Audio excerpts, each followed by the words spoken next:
So what are the sticking points here?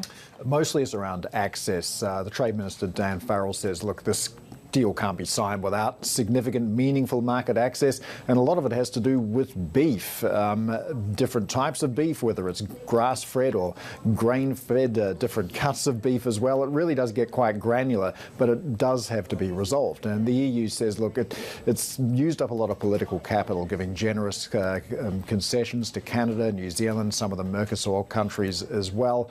There are other sticking points also around geographical origins, the things like naming feta cheese, Parmesan cheese, Prosecco as well. And we all know how proprietary some European countries can get about those names. Farrell, for his part, has described this as an emotional issue for Australian farmers, but it is still a significant one and it's going to have to get resolved somehow. Are there any time constraints for getting a deal signed?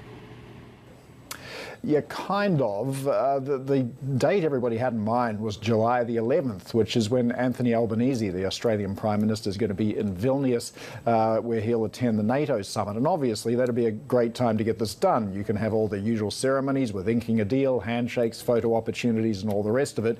The EU says that, look, that deal, that we're in the end game now. That time frame is still realistic.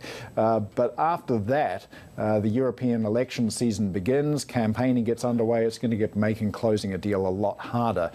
Don Farrell will be heading back to Europe before July 11th, in a bit of an 11th hour rush to make this happen. But he says he's not going to ink a deal just for the sake of getting it done.